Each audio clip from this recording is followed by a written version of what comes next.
चलिए, सभी लोगों को गुड मॉर्निंग। मेरी तरफ से सभी लोगों का स्वागत है। और दोस्तों, आज हम लोग पढ़ने वाले हैं ब्लैक बोर्ड के ऊपर। चलिए, आज हम लोग ब्लैक बोर्ड पे पढ़ने वाले हैं क्योंकि आप सबको पता है कि अभी कॉलेजेस खुल चुके हैं, तो हम आज कॉलेज में हैं, ठीक है। अल्टरनेट डेज हैं, तो अब से हम लोग एक दिन ब्लैक बोर्ड के ऊपर पढ़ेंगे और एक दिन आपके पास में वाइट बोर्ड पे पढ़ा करेंगे, ठीक है। तो चलिए, आज हम लोग वैसे भी नया चैप्टर स्टार्ट करने वाले हैं, अल्टरनेटर, ठीक है। आज जो हम लोग चैप्टर स्टार्ट करने वाले हैं, अल्टरनेटर नाम का चैप्टर है। आज की क्लास में हम लोग पढ़ने वाले हैं न्यू चैप्टर। सभी लोग लाइव फटाफट से जुड़ जाएंगे और अपने कमेंट्स स्टार्ट कर देंगे।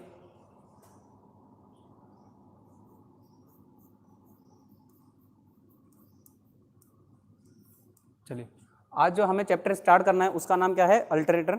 चलिए, पहले मैं एक बार देख लेता हूँ।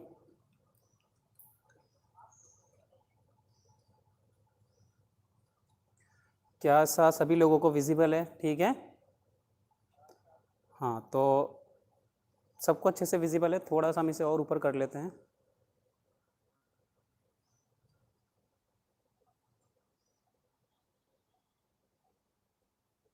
ठीक है, तो ये जो अल्टरनेटर है, हम यहाँ से हटा के इसको थोड़ा सा और ऊपर लिख लेते हैं। यहाँ बस ये जो बोर्ड पे दिक्कत होती है ना, ये डस्टिंग वाली प्रॉब्लम हो जाती है थोड़ी सी। चलिए, दिलीप जी गुड मॉर्निंग, अंकित और फीलिंग शेयर गुड मॉर्निंग। मैं नाम भूल जाता हूँ बार बार आपका। पवन गुड मॉर्निंग, पंकज।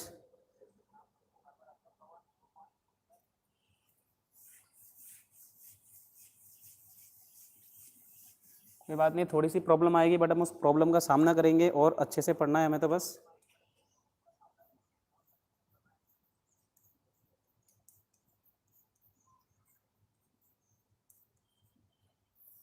तो दोस्तों, आज हम लोग पढ़ने वाले हैं चैप्टर, उसका नाम है अल्टरनेटर, ठीक है। तो सभी लोग अल्टरनेटर वाला चैप्टर पढ़ने के लिए तैयार हो? चलिए, अभिषेक गुड मॉर्निंग, संजय, लखन, नेमीचंद जी, नेमीचंद जी गुड मॉर्निंग।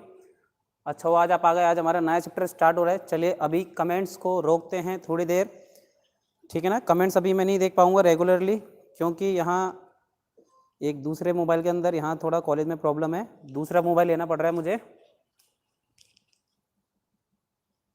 चलिए, कोशिश करेंगे धीरे धीरे कमेंट देख सके। अब हम अपना चैप्टर स्टार्ट करते हैं। तो आज के चैप्टर में हमें बात कौन से चैप्टर की करनी है? अल्टरनेटर की। आज की वीडियो में हम लोग अल्टरनेटर वाला चैप्टर पढ़ेंगे। अब देखिए, अल्टरनेटर की खास बात क्या है। तो अल्टरनेटर का नाम कैसे पड़ा, ठीक है। आप लोगों ने अभी तक क्या पढ़ा है दोस्तों? जनरेटर।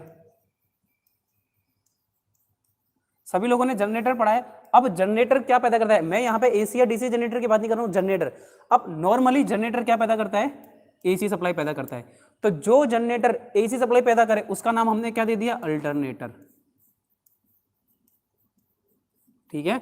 यानी कि ये देखो, अल्टरनेट, एसी का पूरा नाम क्या होता है?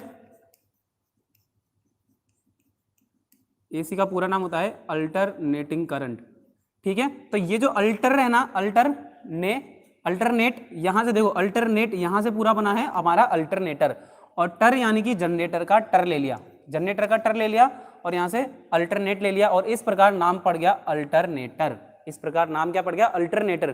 तो अल्टरनेटर एसी करंट पैदा करने के काम आता है। सबसे पहली ये चीज समझेंगे कि अल्टरनेटर क्या करता है। एसी करंट को जनरेट करने के लिए अल्टरनेटर का इस्तेमाल किया जाता है। अब मान लो कि एसी करंट पैदा हो गई, लेकिन अगर कोई जनरेटर डीसी पैदा कर रहा है तो उसका नाम क्या होगा? तो देखिए, अब जो जनरेटर डीसी पैदा करेगा उसका नाम डीसी जनरेटर कहेंगे। उसे पूरा कहना पड़ेगा आपको डीसी जनरेटर, ठीक है। या फिर अगर आप जनरेटर भी कहते हो तो ध्यान रखना, जब भी आप जनरेटर की बात करो आपको सीधा सीधा ये समझना चाहिए कि डीसी सप्लाई मिल रही है। लेकिन एक चीज आप समझो, चाहे अल्टरनेटर हो चाहे डीसी जनरेटर हो, एक्चुअली में ये दोनों जनरेट क्या करते हैं? AC supply, AC supply. अब अगर आपने एसी के बाद में क्या लगा दिया? कम्यूटेटर। एसी सप्लाई में आपने क्या ऐड कर दिया? कम्यूटेटर ऐड कर दिया। तो कम्यूटेटर ऐड करते ये एसी सप्लाई किस में बदल गई? डीसी में। यानी कि एक्चुअल में करंट कौन सी पैदा होती है? एसी करंट पैदा होती है, चाहे वो अल्टरनेटर हो चाहे जनरेटर हो। लेकिन अगर आपको डीसी चाहिए तो जनरेटर में मुझे क्या ऐड करना पड़ता है? Commutator add. और जैसे ही मैं कम्यूटेटर ऐड कर दूंगा तो मुझे क्या मिल जाएगा? डीसी सप्लाई मिल जाएगी। तो इस तरीके से आप एक ही जनरेटर की मदद से आप एसी भी पैदा कर सकते हो। एक्चुअल में पैदा एसी होती है, लेकिन अगर आपको डीसी चाहिए तो आपको कम्यूटेटर लगाना पड़ता है। ये बात किस किस को पता थी? कमेंट करके फटाफट से बताएंगे कि ये बात किस किस को पता थी। चलिए, पवन टाक तमे करना छो, क्या लिखा है? चलिए, फटाफट से सब लोग मुझे ये कमेंट करके बताएं कि ये बात किस किस को पता थी कि अल्टरनेटर या जनरेटर में कम्यूटेटर लगाने से वो डीसी में परिवर्तित कर देता है। एक्चुअल पैदा सिर्फ और सिर्फ एसी करंट ही होती है। तो मैकेनिकल पावर को एसी में कन्वर्ट करने वाली मशीन को क्या कहा जाता है? अल्टरनेटर। तो आप लिख सकते हैं इसके डेफिनेशन,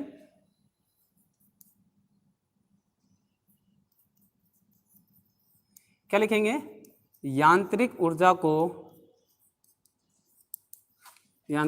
को एसी विद्युत ऊर्जा में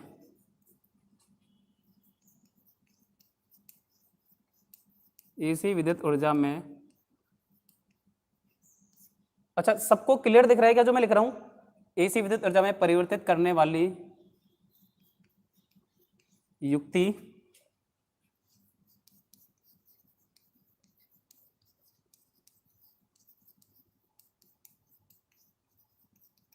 तो अल्टरनेटर क्या कहलाती है? जो यांत्रिक शक्ति को एसी में परिवर्तित करे उसे अल्टरनेटर कहते हैं। सब लोग ध्यान रखेंगे। और सभी लोग अभी तक फटाफट से, कई लोगों ने वीडियो को लाइक नहीं करा है, तो जो भी बच्चा अगर अभी लाइव है तो फटाफट से वीडियो को लाइक कर देगा। फटाफट से वीडियो को लाइक कर देंगे जो बच्चे लाइव हैं। चले, संजय पटेल, अब्दुल समीर, गुड मॉर्निंग। ठीक है, सब लोगों को ये चीज समझ आ गई तो फटाफट से सब लोग वीडियो को लाइक भी कर दो। काफी सारे बच्चे हैं जिन्होंने अभी तक वीडियो लाइक नहीं करी है। चलिए, अगर आपको ये चीज समझ आ गई तो ये चीज और ध्यान रखनी है कि जो हमारा अल्टरनेटर है किस सिद्धांत पर कार्य करता है। तो यहां लिख लेते हैं अपन सिद्धांत। तो अल्टरनेटर किस सिद्धांत पर कार्य करता है? फैराडे के। ध्यान रखेंगे, अल्टरनेटर फैराडे के सिद्धांत पर कार्य करता है। अब फैराडे का सिद्धांत कहता क्या है भाई? फैराडे का सिद्धांत कहता है जब भी किसी चालक को किसी चुंबकीय क्षेत्र में रखा जाता है तो चालक के घूमने से चुंबकीय बल रेखाओं का छेदन होता है, जिस वजह से हमें ईएमएफ प्राप्त होता है, जिस वजह से ईएमएफ पैदा होता है। तो ये है फैराडे का नियम। सिंपल सा नियम है जिसकी बात हमने पहले भी कर चुकी है, ऐसा नहीं है पहली बार बात कर रहे हैं। ये देखो, ये नॉर्थ और साउथ पोल है। तो नॉर्थ और साउथ जब दो चुंबक है तो उनके बीच में चुंबकीय क्षेत्र होगा इस तरह का। और इस चुंबकीय क्षेत्र में जब हम किसी चालक को घुमाएंगे तो ये देखो एक चालक है इसके चुंबकीय क्षेत्र के बीच में। अब जब इस चालक को मैंने क्या करा? घुमाना स्टार्ट करा। तो जैसे ही चालक घूमेगा तो चुंबकीय बल रेखाएं कटेगी और चुंबकीय बल रेखाओं के कटने से क्या पैदा हो जाएगा? ईएमएफ, यानी कि इलेक्ट्रोमोटिव फोर्स। चुंबकीय बल रेखाओं के कटने से ईएमएफ यानी कि इलेक्ट्रोमोटिव फोर्स पैदा हो जाएगा। और ये इलेक्ट्रोमोटिव फोर्स क्या करता है दोस्तों? इस इलेक्ट्रोमोटिव फोर्स की वजह से हमें बिजली मिल जाती है। तो ये होता है अल्टरनेटर का। अभी ये जो ईएमएफ मिला है ये एसी है या डीसी? तो ये एसी ईएमएफ मिला है। लेकिन अगर आपको इसे डीसी में कन्वर्ट करना होता तो इसके चारों तरफ पहले तो क्या लगता? कम्यूटेटर लगता, जो कम्यूटेटर एसी को डीसी में बदलता। और उसके बाद ये आर्मेचर ब्रश लगाते हैं और इन ब्रश की मदद से हमें आउटपुट मिलता। तो ये होता है एक्चुअल काम कि दो परमानेंट मैग्नेट लोग, कोई से भी दो पोल हो सकते हैं, चार पोल हो सकते हैं, जब चुंबकीय क्षेत्र में किसी चालक को रखेंगे और वो चालक घूमेगा, ये चुंबकीय क्षेत्र घूमेगा। अब अल्टरनेटर में एक बात और आ जाती है, आप चाहो तो ये जो चालक है इसे घुमाओ या फिर चुंबकीय क्षेत्र को घुमाओ, दोनों में से किसी के भी घूमने पर इलेक्ट्रिसिटी यानी कि ईएमएफ डेवलप होता है। ये छोटी सी चीज हमें ध्यान रखनी है। अब बात करेंगे हम लोग इसके आगे कि ये काम किस तरह से करता है। तो आप लोग चीज समझ गए ना काम कैसे करेगा? देखिए यहां पे दो चीज इंपॉर्टेंट है। ये तो है चुंबकीय बल रेखाएं और एक है मेरा चालक। तो मैं यहां लिख देता हूं अलग से नाम। ये है चुंबकीय बल रेखाएं,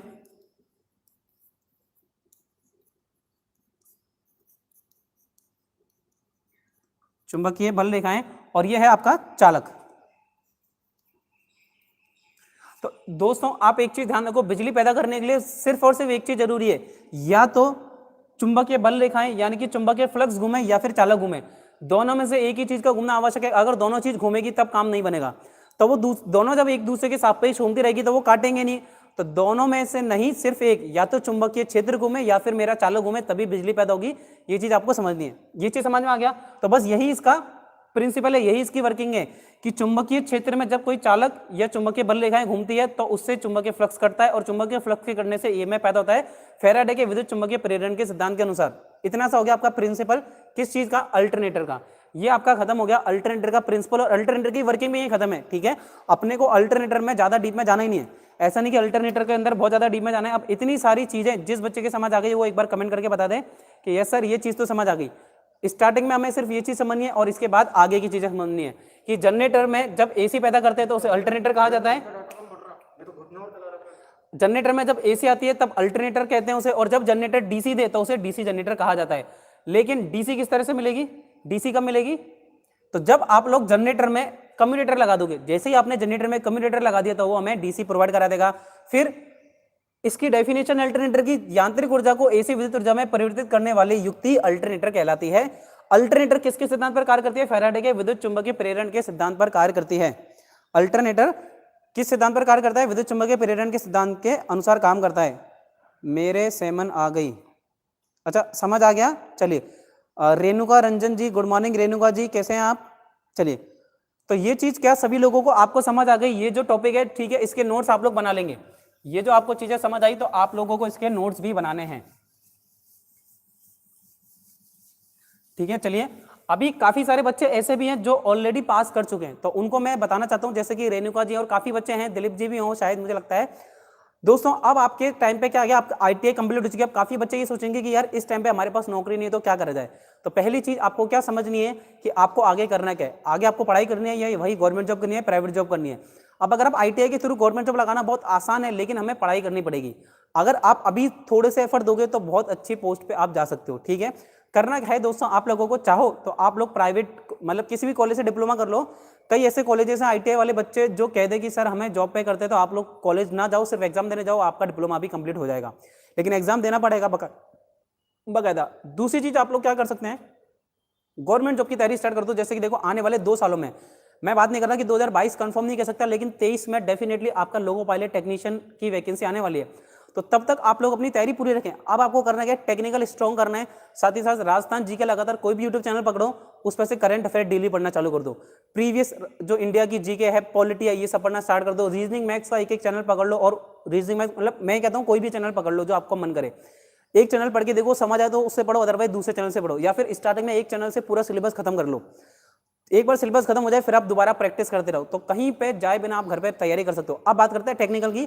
तो यहाँ जो देखो बोर्ड पे मैं जो डेली 10 बजे क्लास ले रहा हूँ, मैं आपको डेली एक एक चैप्टर 4-4 घंटे पढ़ाता हूँ। क्यों?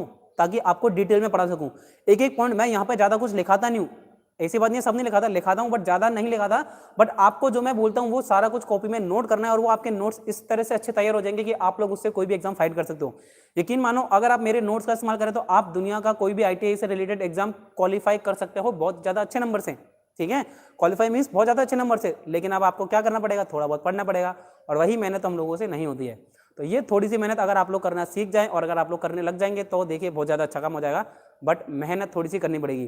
तो क्या आप, कई सारे लोग थे जो मुझे कमेंट कर रहे थे सीटीआई कर सकते हैं क्या, इसको बोलो कहीं और जा।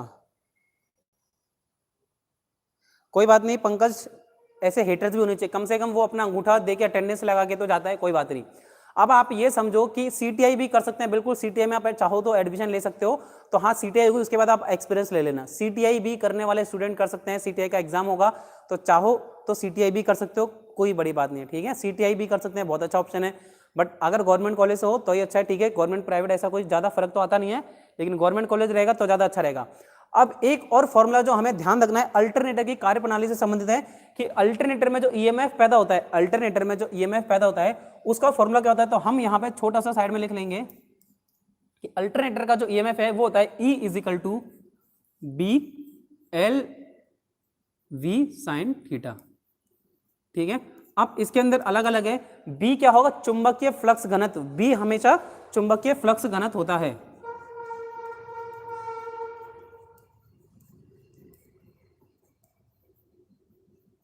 बी का नाम हमेशा होगा चुंबकीय फ्लक्स घनत्व। दूसरे नंबर पे आएगा एल। अब ये क्या होगा, चालक की लंबाई, ठीक है। ये फॉर्मूला आपको ध्यान रखना है किस के रिगार्डिंग, अल्टरनेटर के ईएमएफ के रिगार्डिंग। अब आता है आपका एल हो गया चालक की लंबाई, वी आपका क्या हो जाएगा, वेग मीटर प्रति सेकंड में,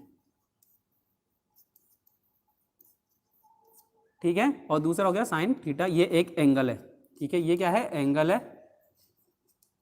तो ये फॉर्मूला आपको ध्यान रखना है। चलिए अब आगे की बात करते हैं। तो हमारा नेक्स्ट टॉपिक होना चाहिए क्या, वर्किंग की, हमारा अल्टरनेटर काम किस तरीके से करता है, ठीक है। तो हम पढ़ेंगे अल्टरनेटर के अंदर पार्ट्स कौन कौन से होते हैं, ये सारी चीजें देखने हैं। लेकिन देखिए अब अल्टरनेटर है तो ये घूमेगा तो सही, अल्टरनेटर है तो ये रोटेट करेगा, तो इसका भी स्पीड का फॉर्मूला होता है। तो इसकी स्पीड का फॉर्मूला क्या होगा, देखिए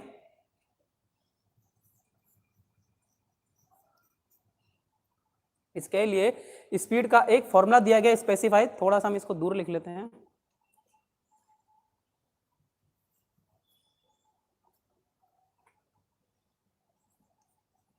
यहां सबको क्लियरली विजिबल तो है ना, मुझे बस ये बता देना कि यस सर सबको क्लियरली विजिबल है।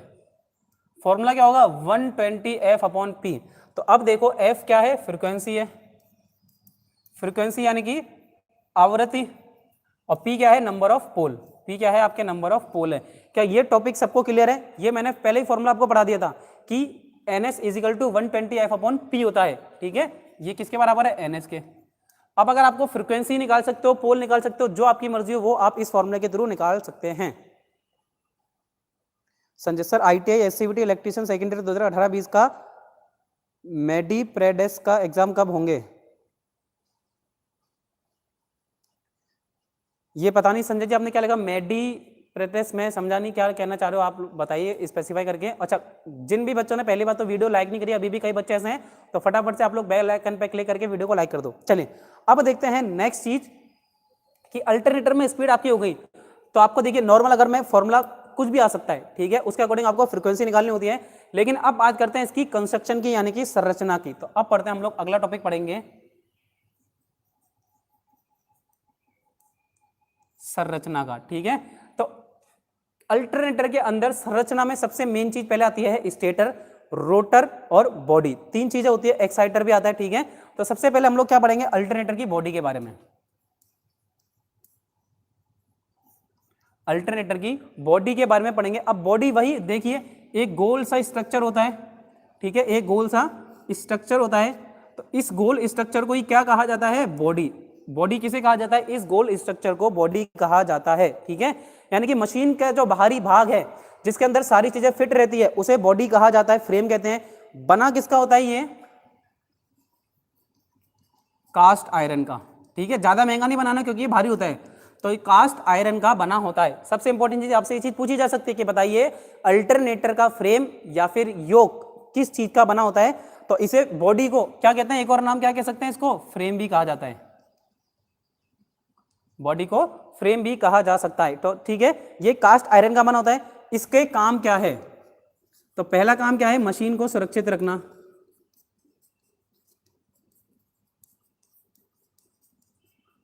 पहला काम क्या होता है, मशीन को सुरक्षा प्रदान करना, कि कोई भी चोट या कोई भी चीज मशीन के ऊपर गिर जाती है तो मेरी मशीन किसी भी तरह से डैमेज नहीं होनी चाहिए। फिर चुंबकीय फ्लक्स को, तो हम लोग सीधे लिख लेते हैं, फ्लक्स को पाथ प्रोवाइड करना। पाथ यानी कि रास्ता, पाथ माने रास्ता। तो जो फ्लक्स है अब उसे रास्ता तो मिलना चाहिए, तो फ्लक्स को रास्ता दिलाना या फिर रास्ता उपलब्ध कराना, ये भी लिख सकते हो, ठीक है। रास्ता दिलाना या फिर रास्ता उपलब्ध कराना है। अच्छा, कैमरा थोड़ा सा टिल्ट कर रहा है या फिर ऐसा लग रहा है मैं ही टेढ़ा लिख रहा हूं, मैं ही टेढ़ा लिख रहा हूं, ठीक है, कोई बात नहीं, कैमरा तो सीधा है लेकिन मैं ही हूं टेढ़ा लिख रहा हूं।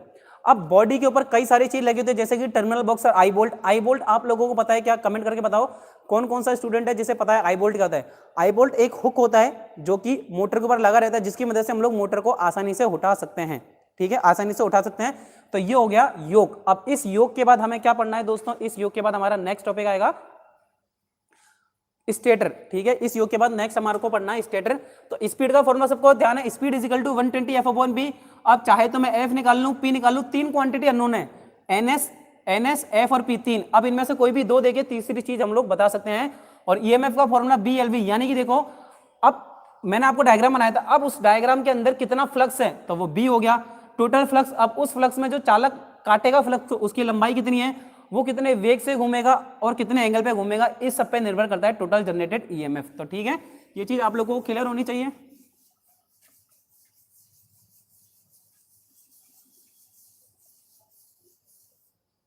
ठीक है, ये चीज आपको क्लियर है। चलिए अब अगला देखना है हमें स्टेटर।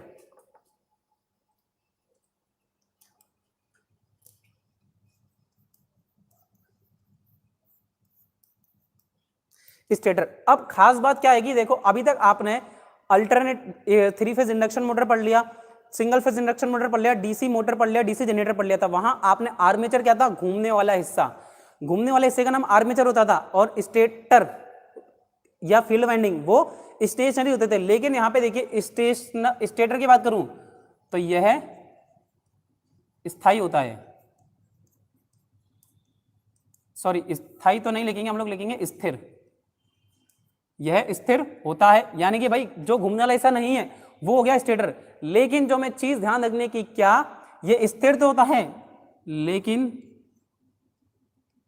इसे आर्मेचर भी कहा जाता है, लेकिन इसे आर्मेचर भी कहा जाता है।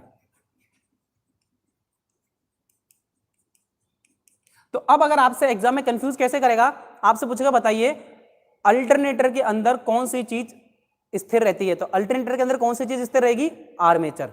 ठीक है, ऐसा नहीं कि अपन लिख देंगे कि भाई रोटर या चीज, ठीक है, अल्टरनेटर के अंदर आर्मेचर या फिर स्टेटर स्थिर रहता है। ये चीज क्लियर है कि अल्टरनेटर के अंदर क्या स्थिर रहता है, आर्मेचर या फिर स्टेटर स्थिर रहता है। ठीक है, तो सबसे पहली चीज कि ये इसके अंदर आर्मेचर कोर होती है। अब देखो इसका डायग्राम देखते हैं हम लोग। तो ये देखो यहां पे इस तरीके से स्लॉट कटे रहेंगे।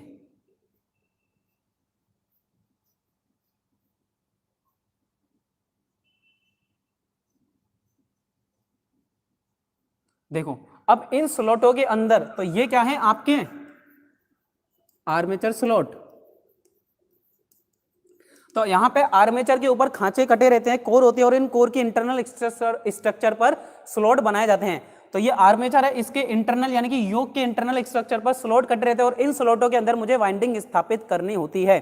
ठीक है, तो देखो ये गोल फ्रेम में छल्ले की आकृति के स्लॉट बने रहते हैं और इन स्लॉट के अंदर वाइंडिंग स्थापित की जाएगी। तो यहां जो वाइंडिंग स्थापित की जाएगी उसे क्या कहेंगे, आर्मेचर वाइंडिंग। आर्मेचर वाइंडिंग या फिर दूसरा नाम आप क्या दे सकते हो, स्टेटर वाइंडिंग। या तो आप लोग कह लो आर्मेचर वाइंडिंग कहते हैं इसे, या फिर हम लोग इसे स्टेटर वाइंडिंग भी कहेंगे। ठीक है, अब देखो एडी करंट लॉस और हिस्टैरिसीस लॉस को करने के लिए हम इसे किस चीज का बनाएंगे, लेमिनेटेड स्टील का। अब ये जो पत्तियां होती है काफी सारी, ये ऐसा नहीं होता, बहुत सारी लेमिनेटेड पत्तियों को एक साथ जोड़कर बनाया जाता है। तो हम लोग क्या लिखेंगे,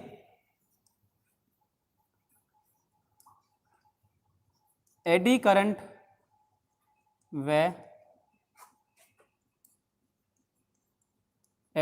व हिस्टैरिसीस से बचने के लिए, एडी करंट व हिस्टैरिसीस से बचने के लिए हम लोग क्या करेंगे, लेमिनेशन का इस्तेमाल करते हैं। लेमिनेशन का इस्तेमाल करते हैं। ठीक है, ये चीज ध्यान रखो कि हिस्टैरिसीस व एडी करंट लॉसेस से बचने के लिए हम लोग किस चीज,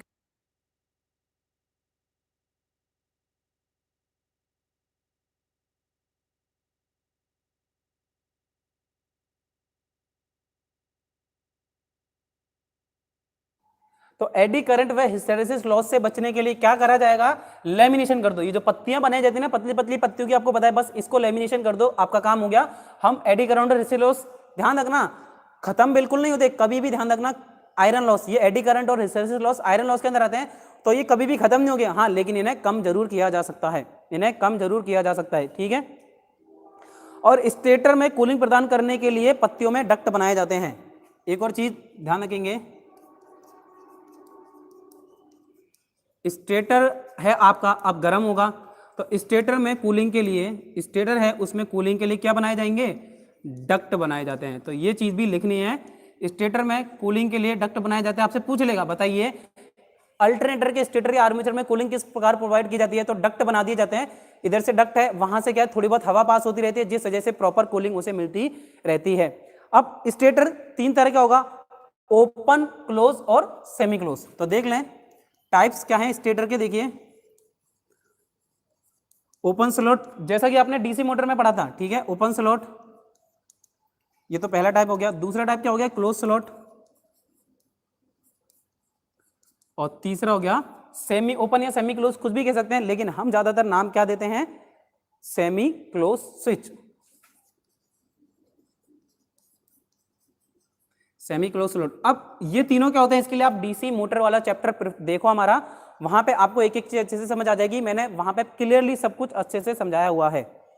ठीक है, जनरली हम लोग ओपन टाइप के स्लॉट ही काम में लेते हैं, जनरली हम लोग ओपन टाइप के स्लॉट काम में लेते हैं, क्योंकि इनमें कॉइल को आसानी से स्थापित किया जा सकता है। खुले रहते हैं हमेशा, आसानी से कॉइल को लगाया जा सकता है, वह बंद किया जा सकता है। ठीक है, तो ज्यादातर हम लोग ओपन टाइप के स्लॉट ही काम में लेते हैं। देखिए आसानी से स्लॉट लगाने के साथ अगर कोई वाइंडिंग कभी जल जाती है तो उसे आसानी से बाहर भी निकाला जा सकता है। तो ये होता है हमारा अल्टरनेटर में स्लॉट किस तरह के होते हैं। अल्टरनेटर में स्टेटर क्या है, स्टेटर एक स्थिर भाग होता है, लेकिन इसे आर्मेचर भी कहा जाता है।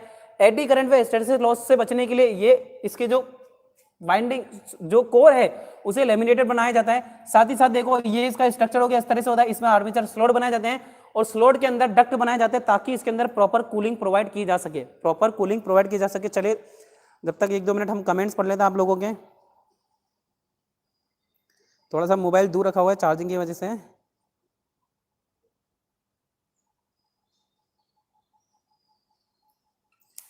चलिए सर, फर्स्ट ईयर वालों का प्रमोट करेंगे, एग्जाम होगा। तो अभी जो फर्स्ट ईयर में है उनका डेफिनेटली अभी एग्जाम होगा। प्रमोट के लिए कोई नीति नहीं आई है और आपके एग्जाम भी अभी लेट होने, क्योंकि आपका सेशन लेट स्टार्ट होता है तो फर्स्ट ईयर वालों के एग्जाम भी लेट ही होंगे।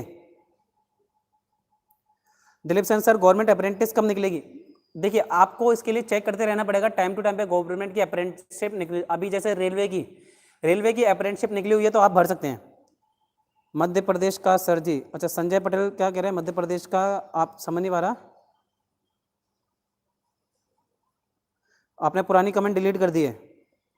संजय जी आपने जो लिखा था वहाँ पे शायद आपने कमेंट डिलीट कर दी है, तो उस कमेंट को आप लिखेंगे तो मुझे समझ आ पाएगा, ठीक है। चलिए, काफ़ी सारे बच्चे ऐसे जिन्होंने वीडियो को लाइक नहीं करा और आज कल की तरह आज भी देखो काफ़ी सारे बच्चे कम हैं। और ये बताओ जो आज बच्चे आए हैं उनमें से कल काफ़ी सारे बच्चे कल नहीं आए थे, तो आप लोग कहाँ गायब रहे? तो भाई डेली टाइम टू टाइम आप आते नहीं हो, ऐसे तो काम नहीं चलेगा यार। कम से कम डेली आओगे तभी तो कुछ समझ आएगी चीज़ें। तो डेली आया करो, ठीक है। नेमीचंद जी आप भी डेली नहीं आते हो, डेली तो नेमीचंद जी आप भी नहीं आते हो, ठीक है। ये चीज हो गई। अब इसके बाद हमें क्या पढ़ना है? स्टेटर सबको क्लियर है। अब स्टेटर के बाद में नेक्स्ट टॉपिक है हमारा रोटर।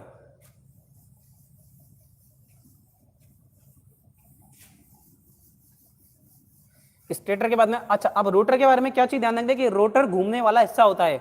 रोटर अल्टरनेटर का वो हिस्सा होता है जो कि घूमता है। अब ये घूमेगा तो यही क्या काटेगा? स्लॉट को काटेगा, सॉरी फ्लक्स को क्या काटेगा? रोटर ही काटता है।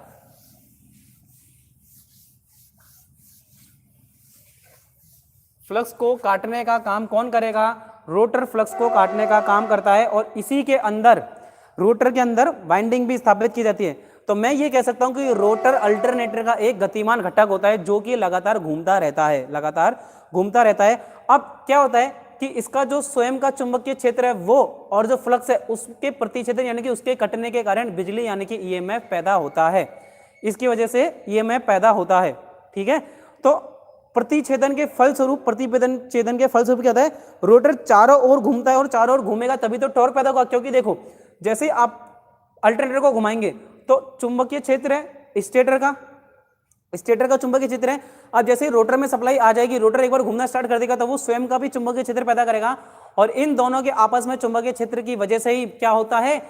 टॉर्क जनरेट होता है, जिससे कि वो लगातार घूमता रहता है और हमें ईएमएफ भी कंटिन्यूअसली मिलता रहता है। तो अब देखिए रोटर की बात करेंगे।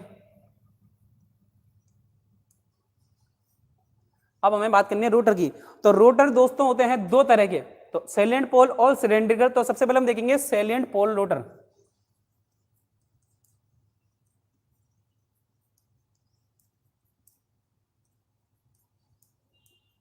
सबसे पहले हमें क्या देखना है?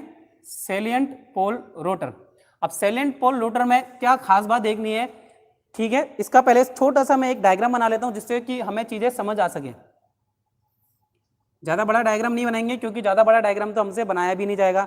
एक छोटा सा डायग्राम बना लेते हैं।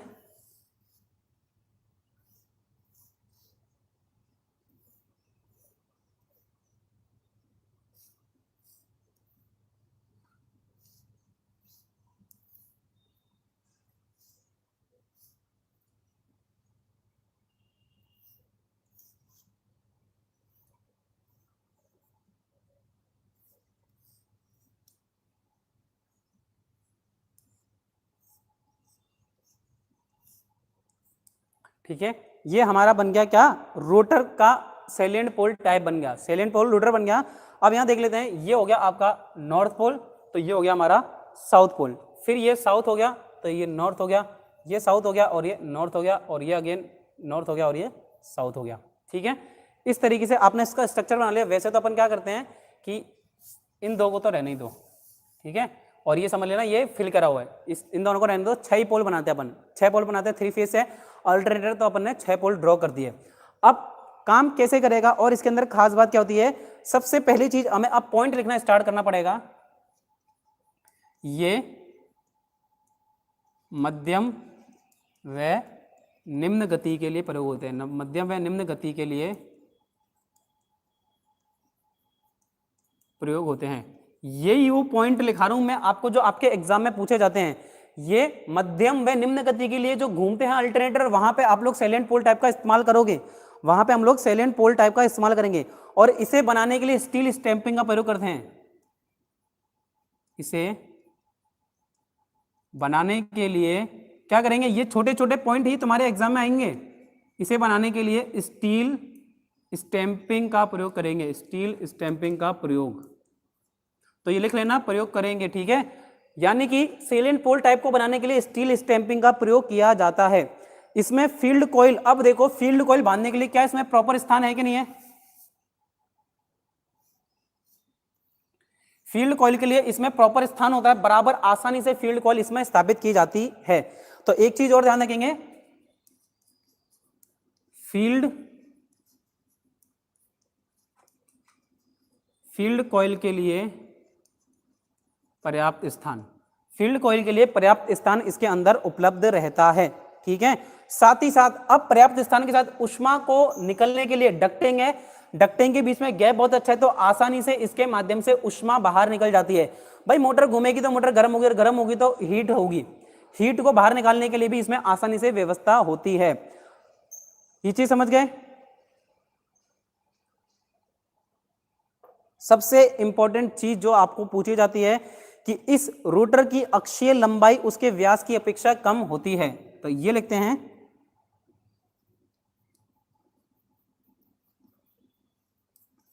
इस मोटर की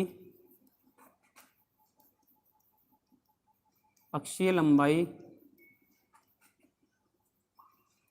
इस मोटर की अक्षीय लंबाई उसके व्यास की तुलना में, तो इस मोटर की अक्षीय लंबाई उसके व्यास की तुलना में कम होती है। ये ही एग्जाम में पूछा जाता है और यही हम लोग कंफ्यूज हो जाते हैं, क्योंकि अब देखो, अब जो आगे आएगा सिलेंड्रिकल पोल में, वहां क्या लिखा होगा कि इस मोटर की अक्षीय लंबाई उसके व्यास की तुलना में अधिक होती है। तो यहां देखिए ये मोटर है, ठीक है, इस मोटर के अंदर जो रोटर है, तो मोटर की जगह आप लोग लिख लें रोटर। इस रोटर की जो अक्षीय लंबाई है वो उसके डायमीटर, अब देखो इसका जो डायमीटर है ये, इस डायमीटर की तुलना में इसकी अक्षीय लंबाई क्या होती है, कम रखी जाती है। यानी कि इसका डायमीटर ज्यादा होता है और लंबाई कम होती है। इसका डायमीटर ज्यादा होता है लेकिन लंबाई कम होती है। मैं कह रहा हूं ये बहुत बहुत ज्यादा इंपॉर्टेंट लाइन है, टॉपिक है, इसको तो मैं कहता हूं मार्क कर लो, मोस्ट इंपॉर्टेंट, ठीक है। ये जो लाइन है ना, इसको तो अंडरलाइन करके लिख लेना, दिमाग में छापनी है। ये लाइन कहां लिखनी है, दिमाग में, कि सैलेंट पोल रोटर में अक्षीय लंबाई, अक्षीय लंबाई तो क्या होती है, कम होती है, और डायामीटर ज्यादा होता है, ठीक है। देखो इस रोटर की अक्षीय लंबाई उसके व्यास की तुलना में कम होती है, तो ध्यान देखो अक्षीय लंबाई कम होती है और व्यास ज्यादा होगा, यानी कि व्यास ज्यादा होगा। ये लाइन अगर आप लोगों को समझ आ गई तो बस काम हो गया।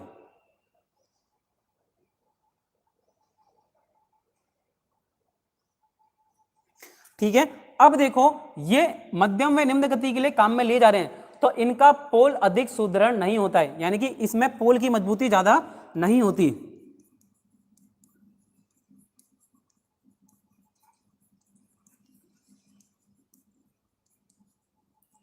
पोल की मजबूती ज्यादा नहीं होती है। अब क्योंकि इसके अंदर पोल की मजबूती ज्यादा नहीं होती है, इस वजह से क्या करेंगे, इसे निम्न गति के लिए ही काम में लिया जाता है, इसे निम्न गति के लिए काम में लेते हैं। तो मैंने ये लिखा दिया मध्यम व निम्न गति के लिए, लेकिन ये चलते समय अधिक शोर उत्पन्न करता है।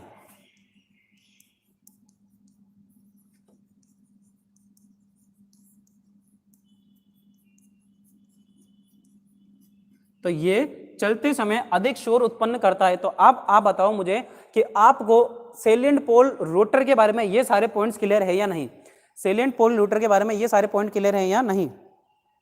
मध्य प्रदेश के एससीबीटी इलेक्ट्रीशियन सेकेंडरी 2018 का एग्जाम कब होगा? अच्छा, अभी आपके सेकेंडरी के एग्जाम नहीं हुए हैं, तो संजय जी बहुत ही जल्द एमपी के भी एग्जाम कंडक्ट करा दिए जाएंगे। सर आईटीआई ओपन होने की कोई खैर खबर? आईटीआई जुलाई में ही ओपन होगी आपकी। और बैटल स्पिनिंग, तो देखो आप लोग पहले थ्योरी की क्लास तो लो, थ्योरी की क्लास में कल मात्र 3 बच्चे थे, तो अगर आप थ्योरी की क्लास में नहीं आओगे तो मुझे कहाँ से मोटिवेशन मिलेगी कि मैं आपके लिए ईडी की क्लास लगाऊं। भाई आप यहीं नहीं आ रहे तो ईडी की क्लास में कौन आएगा, इसलिए मैं ईडी की क्लास नहीं लूंगा। दिव्यानी पटेल जी, दिव्यानी जी स्वागत सत्कार अभिनंदन करते हैं आपके अपने यूट्यूब चैनल में। और आप पहली बार आए हैं तो कमेंट करके बताएं कि आप कहाँ से हैं। यहाँ पे ITI electrician second year theory का कंप्लीट सिलेबस कराया जा रहा है। लगभग 7 से 8 चैप्टर हम लोग ऑलरेडी कवर कर चुके हैं। और अगर आप डेली पढ़ना चाहते हैं तो डेली 10 बजे से 11 बजे हमारी लाइव क्लास होती है यहीं पे। ये जो एग्जाम क्लास करवा रहे हैं ये आपके सभी कॉम्पिटिशन एग्जाम के लिए काफी ज्यादा फायदेमंद रहने वाली है। चलिए साहिल भी आ चुका है।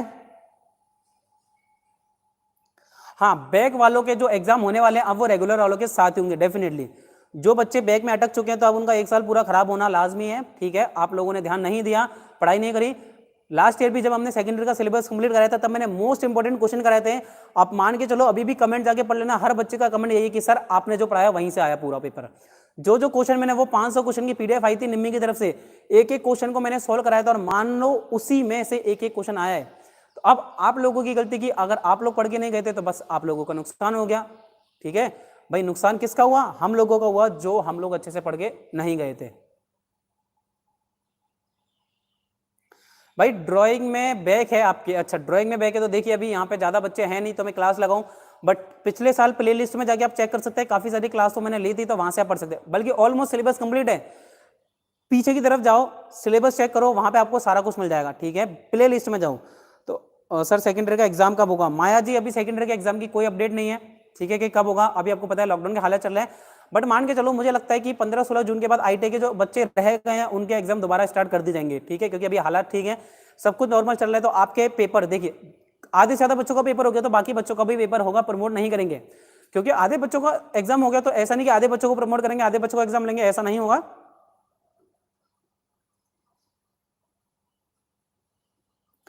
अच्छा, घर में रह के इज्जत निकल रही है तो भाई घर पे थोड़े काम बता दिया करो, हाथ क्या करें।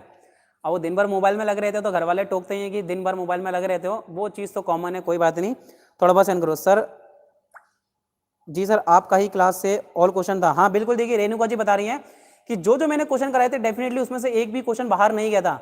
इवन मैंने मैथ्स की PDF भी दी थी, अपना जो दूसरा चैनल है इलेक्ट्रिसिटी जंक्शन, वहां पर मैंने मैथ्स की PDF अपलोड करी थी, थ्योरी की PDF अपलोड करी थी और ES की, तीनों की PDF अपलोड करी थी। मैथ्स का तो मैंने पूरा सॉल्यूशन देके अपलोड करी थी क्वेश्चन। ठीक है, लगभग 1000 से 1500 बच्चों ने वहां देखा, तो पूरा PDF में से क्वेश्चन आया। तो आप लोगों को बस करना क्या होता है, पढ़ो अच्छे से, अच्छे से नहीं पढ़ेंगे तो बैक आना कोई बड़ी बात नहीं है। हाँ नेमीचंद जी, फर्स्ट ईयर का रिजल्ट अभी नहीं आया है। ठीक है, चलो अब कमेंट को छोड़ते हैं, अब पढ़ाई स्टार्ट करते हैं। और काफी सारे बच्चे जिन्होंने अभी भी वीडियो को लाइक नहीं करा है, तो सभी लोगों से रिक्वेस्ट है कि बस एक काम दिया गया है मैंने आपको कि आपको लगातार वीडियो लाइक करते रहनी है। आप लोगों का सिर्फ और सिर्फ एक काम क्या है कि जो भी वीडियो आती रहती है लगातार बस उसे लाइक करते रहो। और आप लोग लाइक ही नहीं करते वीडियो, शेयर करना तो दूर की बात है कि आप लोग अपने सभी दोस्तों के साथ भी वीडियो को शेयर करो ताकि ज्यादा से ज्यादा बच्चे हमारे साथ जुड़ें। लेकिन आप लोग अपने दोस्तों का भला तो चाहते ही नहीं हो, आप लोग चाहते हो कि हमारा ही भला हो जाए। अब सेलेंट पोल टाइप रोटर के बाद नेक्स्ट आता है सिलेंड्रिकल पोल टाइप रोटर या फिर बेलनाकार पोल रोटर।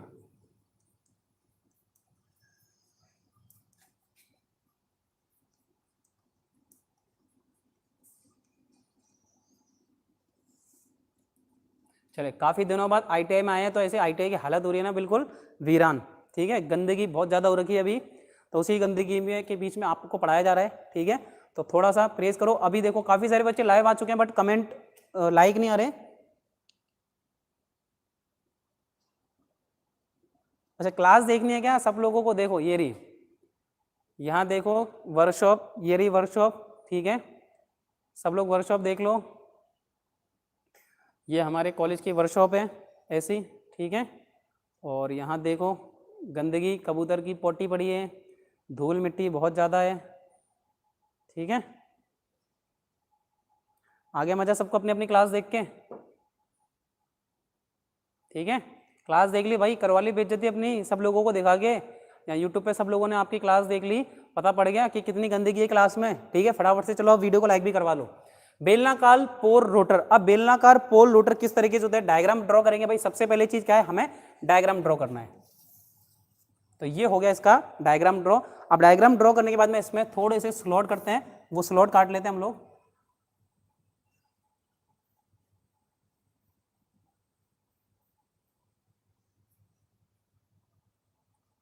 सेम चीज, जो स्लॉट यहाँ काटे हैं दूसरी तरफ भी स्लॉट कटेंगे।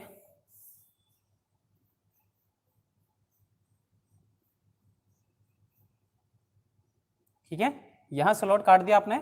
अब इधर बड़ा स्लॉट कटेगा, एक स्लॉट दिखेगा जो कि काफी ज्यादा बड़ा रहेगा, तो इसे भी अपन लोग किस तरह से बनाएंगे,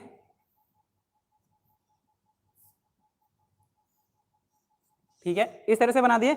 अब वही आपको मार्किंग करनी है कि ये आपका नॉर्थ हो गया और ये आपका हो गया साउथ, एक तो बन गया आपका नॉर्थ और एक बन गया साउथ, ठीक है। ये जो है आपके ये कहलाते हैं स्लॉट्स, ये आपके कहलाते हैं स्लॉट्स, ठीक है। एक चीज जो मैंने आपको स्टार्टिंग में नहीं बताई थी लेकिन अभी बताऊंगा, ठीक है, स्टार्टिंग के टाइम पे मैंने आपको वो चीज नहीं बताई थी लेकिन वो चीज मैं आपको अभी बताऊंगा। आगे जो ये स्टेटर रोटर हो जाएगा, रोटर के बाद वाला नेक्स्ट टॉपिक है जो कि अल्टरनेटर के अंदर सबसे ज्यादा इंपॉर्टेंट है, ठीक है। लेकिन पहले अपन लोग इसे पढ़ते हैं। तो अभी हमने बात की थी कि सेलियंट पोल रोटर मध्यम व निम्न गति के लिए प्रयोग होता है, लेकिन अगर बात करें इसकी तो ये उच्च यानी कि हाई स्पीड के लिए प्रयोग होता है, ये उच्च गति के लिए, ठीक है। बाकी प्रयोग होते हैं वो आप खुद समझ लेना कि ये उच्च गति के लिए प्रयोग किए जाते हैं, ये सेल्फ अंडरस्टूड है, आप लिखेंगे ये उच्च गति के लिए प्रयोग किए जाते हैं, ये चीज समझ गए। अभी अपन ने क्या देखा था, जो सेलियंट पोल था उसमें व्यास ज्यादा था और लंबाई कम थी, लेकिन यहां व्यास कम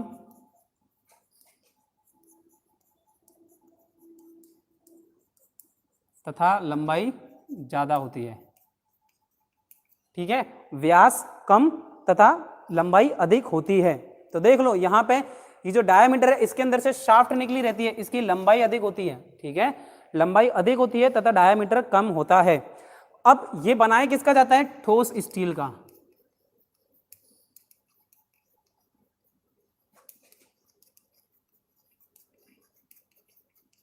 तो ठोस स्टील का बनाया जाता है। लेकिन अगर सेलेंट पोल की बात करें तो वो स्टील स्टैंपिंग का बनाया जाता था और ये ठोस स्टील का बनाया जाता है।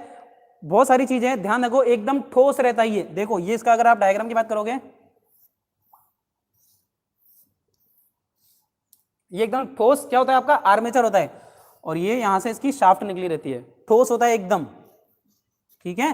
तो ये ठोस स्टील का बनाया जाता है और फील्ड वाइंडिंग स्थापित करने के लिए इसकी परिधि पर, यानी कि जो इसकी परिधि है ना, यहां पर डायामीटर स्लॉट कटे रहते हैं, तो फील्ड वाइंडिंग के लिए स्लॉट तो लगाने पड़ेंगे, वरना आप फील्ड वाइंडिंग लगाओगे कहां।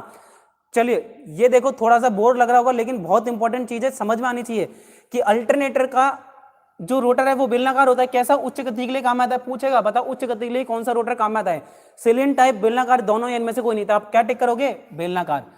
बेलनाकार का व्यास और लंबाई में क्या संबंध है, तो व्यास कम रहता है तथा लंबाई ज्यादा रहती है और ये ठोस स्टील का बनाया जाता है। ये सारी चीजें आपको ध्यान रखनी है और ध्यान रहेगी तभी काम बनेगा, अदरवाइज कोई काम नहीं हो पाएगा।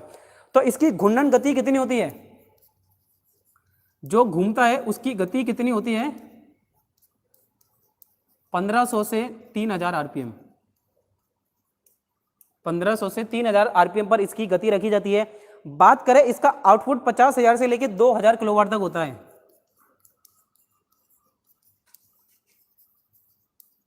50,000 केवीए से 2 लाख केवी तक इसका आउटपुट रखा जाता है।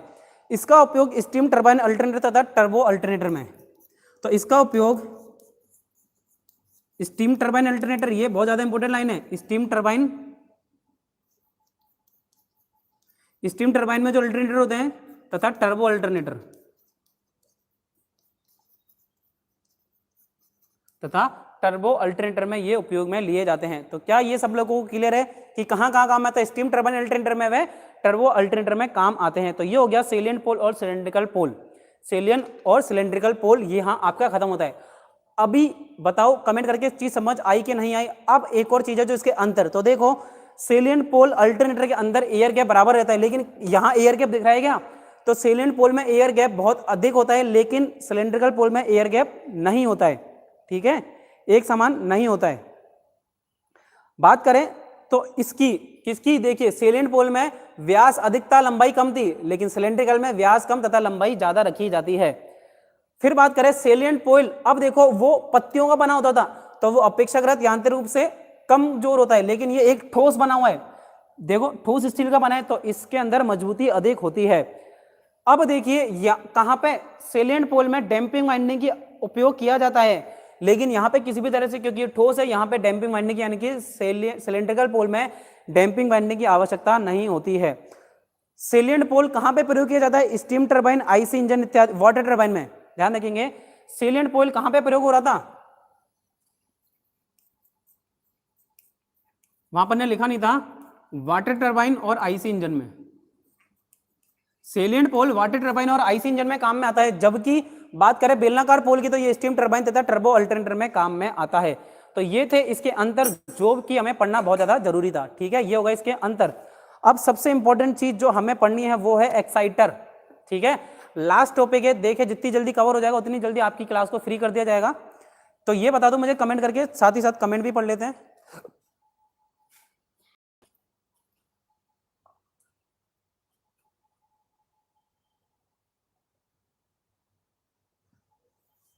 क्या कमेंट है चले भाई तुम्हारी? मैं एक रिक्वेस्ट हूँ संजिल, आम खाएं गुटली ना गिने। अरे तुम लोगों की बातें खत्म नहीं होती, बाकी बच्चे देख रहे हैं कि तुम लोग कितनी बातें करते रहते हो।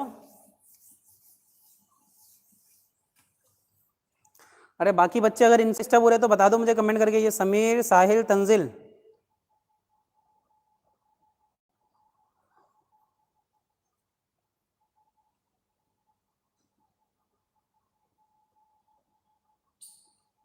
सेलिएंट पोल रोटर में कितने पोल रखे जाते हैं? देखिए आप कितने भी पोल रख सकते हो, दो। अब सेलिएंट पोल है, गति कम होती है, तो देखिए जितनी कम गति होगी उतने ही ज्यादा पोल होते हैं। गति देखिए सबसे ज्यादा है तो वहां 2 से 4 पोल, ज्यादा से ज्यादा आप लोग सिलेंड्रिकल में 4 पोल रख सकते हो, और 4 पोल से अधिक के लिए हम लोग सेलिएंट पोल, यानी कि हम बात करते हैं तो सेलिएंट पोल में 8, 16 इस तरीके से पोल रखे जाएंगे, 8, 16, 6 इस तरीके से रखे जाएंगे। ठीक है संजय जी, ठीक है, आई होप आपका आंसर मिल गया होगा आपको।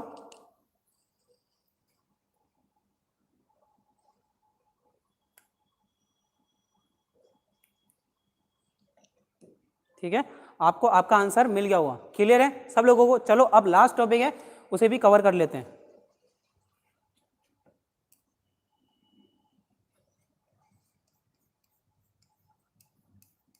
ये अभी तक पीली चौक का काम में नहीं लिया तो ये बुरा मान गई, तो इसीलिए पीली चौक से लिख लेते हैं। एक्साइटर, तो एक्साइटर क्या होता है? एक्साइट करने वाला एक्साइटर होता है। तो देखिए कि एक शंट वाउंड तथा कंपाउंड वाउंड डीसी जनरेटर जिसे रोटर शाफ्ट पर स्थापित किया जाता है, तो एक्साइटर क्या होता है? शंट जनरेटर या फिर कंपाउंड डीसी जनरेटर। तो ये एक डीसी जनरेटर होता है, ठीक है, और इसे रोटर की शाफ्ट पर स्थापित किया जाता है, और जनरेटर द्वारा उत्पन्न किया गया डीसी ईएमएफ 2 स्लिप रिंग के द्वारा रोटर कॉइल को प्रदान किया जाता है, जिस कारण के रोटर घूमता है। अब देखो यहां पे होता क्या है कि रोटर को घुमाना है। अब भाई रोटर हाथ से तो घूमेगा नहीं, बिजली पैदा करनी है आप लोगों को। बिजली पैदा करने के लिए आपको आपके रोटर को घुमाना पड़ेगा। चुंबकीय क्षेत्र में जब तक रोटर नहीं घूमेगा क्या बिजली मिलेगी? नहीं मिलेगी। तो बिजली पैदा करने के लिए रोटर को घुमाना आवश्यक है। रोटर को घूमने के लिए कोई ना कोई साधन चाहिए। भाई रोटर इतना बड़े बड़े होते हैं तो क्या आप उसे हाथ से घुमाओगे? नहीं, किसी एक साधन के माध्यम से लगातार आपको घुमाना होता है, और वो साधन होता है डीसी सप्लाई। जी हाँ दोस्तों, डीसी सप्लाई की वजह से हम लोग अपने रोटर को घुमाते हैं। अब रोटर को घुमाने के लिए जितनी सप्लाई चाहिए वो चाहिए होती है बहुत कम, और उससे जो बिजली पैदा होती है वो होती है बहुत ज्यादा। तो आप लोग ये कहोगे कि सर बिजली पैदा करी तो है नहीं, और आप लोगों ने सप्लाई लेके डीसी मोटर चलाई और डीसी मोटर से रोटर चलाया। तो भाई सप्लाई हमारे पास बहुत सारी है, उससे हम लोग डीसी मोटर को चलाएंगे, लेकिन मोटर को चलाने के लिए मैं कह रहा हूँ ना सप्लाई चाहिए इतनी, और मोटर सप्लाई पैदा करेगी इतनी ज्यादा, तो उससे इतना ज्यादा फर्क नहीं पड़ता है। तो देखिए एक्साइटर के बारे में लिखते हैं। ये प्राय डीसी शंट वे कंपाउंड, या तो डीसी शंट वे कंपाउंड जनरेटर होते हैं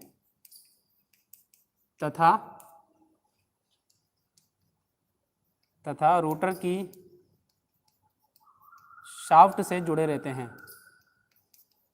तो देखो एक्साइटर होते क्या है? एक्चुअली में एक्साइटर का उपयोग डीसी जनरेटर में किया जाता है। तो अपन लोग कहेंगे कि अलग से डीसी सप्लाई है, डीसी सप्लाई डीसी जनरेटर से मिल लिया। अब उस जनरेटर का प्रयोग करके हम लोग क्या करेंगे? मेरे रोटर को घुमाते हैं, तो रोटर की शाफ्ट से जुड़े रहते हैं, जिससे क्या होगा? रोटर घूमना प्रारंभ करता है, जिससे रोटर घूमता है। ठीक है, तो रोटर को घुमाने के लिए ही एक्साइटर का प्रयोग किया जाता है। क्या ये चीज सब लोगों को क्लियर है? तो जनरेटर द्वारा उत्पन्न किया गया डीसी ईएमएफ 250 वोल्ट तक होता है, और 2 स्लिप रिंग के द्वारा रोटर कॉइल को प्रदान किया जाता है। तो देखो एक्साइटर 220 वोल्ट पैदा करके, अब भाई डीसी सप्लाई है तो सिर्फ 2 वायर होंगे, पॉजिटिव नेगेटिव। डीसी सप्लाई पैदा करके 2 स्लिप रिंग की मदद से, डीसी सप्लाई पैदा करके 2 स्लिप रिंग की मदद से क्या करेगा? रोटर को सप्लाई देगा। रोटर को सप्लाई प्रोवाइड करते हैं। अब अल्टरनेटर में स्थिर चुंबकीय क्षेत्र बनाने के लिए एक्साइटर का प्रयोग करते हैं। तो देखिए स्थिर चुंबकीय क्षेत्र बनता है इसकी मदद से, एक तो होता है रोटेटिंग चुंबकीय क्षेत्र, एक होता है स्थिर चुंबकीय क्षेत्र।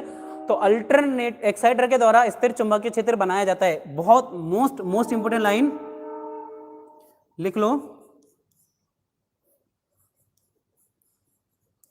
एक्साइटर के द्वारा, ये बहुत इंपॉर्टेंट लाइन बता रहा हूं, नोट कर लेना। सबसे ज्यादा काम की चीज यही है कि एक्साइटर के द्वारा क्या किया जाता है, स्थिर, एक्साइटर के द्वारा स्थिर चुंबकीय क्षेत्र, ये आपके एग्जाम में कई बार पूछी गई है और बच्चों को ध्यान नहीं रहता, स्थिर चुंबकीय क्षेत्र बनाया जाता है। अब देखो फिर बच्चे कहते हैं कि सर आप नोट्स नहीं लिखाते, इतने सारे नोट्स लिखा दिए मगर आप लोग अगर नोट नहीं करोगे तो सर क्या करेंगे। ठीक है, ये सारी चीजें बोर्ड पे लिखी, एक बार इसे पढ़ो।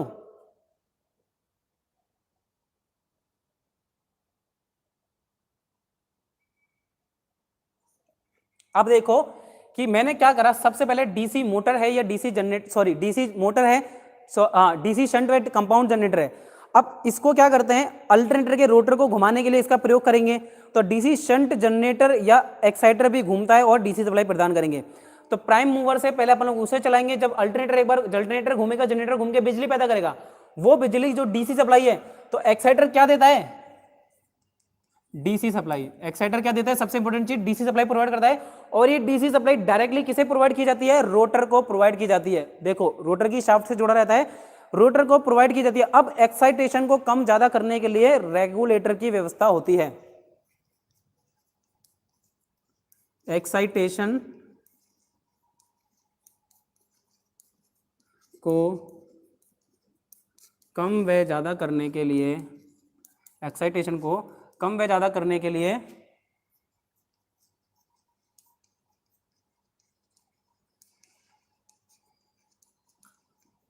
रेगुलेटर की व्यवस्था होती है। ठीक है, तो एक्साइटेशन को कम और ज्यादा करने के लिए रेगुलेटर की व्यवस्था की जाती है। तो ये फाइनली हो गया आपका एक्साइटेशन। तो आप सबको समझ आ गया, सबसे इंपॉर्टेंट चीज बॉडी, बॉडी के बाद स्टेटर, स्टेटर के बाद रोटर और रोटर के बाद एक्साइटेशन। ये चार चीजें हैं अल्टरनेटर को चलाने के लिए मोस्ट इंपॉर्टेंट। फिर हमने इसका प्रिंसिपल पढ़ा था, फैराडे के विद्युत चुंबकीय प्रेरण के सिद्धांत पर काम करते हैं और स्पीड होती है 120 F/P। ये 4-5 टॉपिक आज की क्लास में हमने कवर करे। आई होप आप सभी लोगों को समझ आ गए होंगे।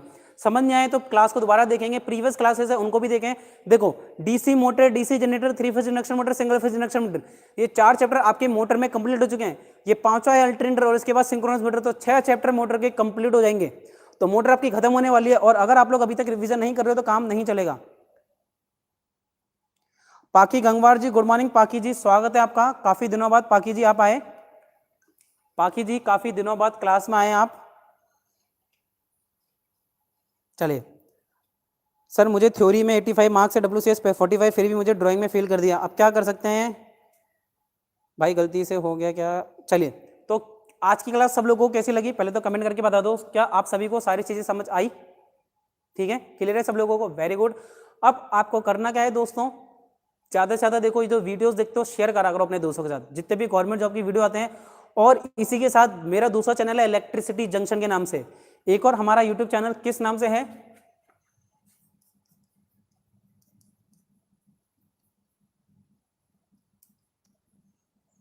दोबारा लिख लेता है यहाँ पे,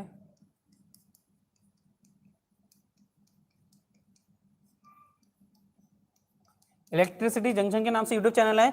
ये सारी क्लासेस आपको वहां भी मिलेगी। उसके अलावा उधर काफी सारी पुरानी वीडियो डाल रखी हैं जो कि 5 से 10 मिनट की है, वो वीडियोस आप लोग देखें, काफी नॉलेज आपकी इंप्रूव करेंगे।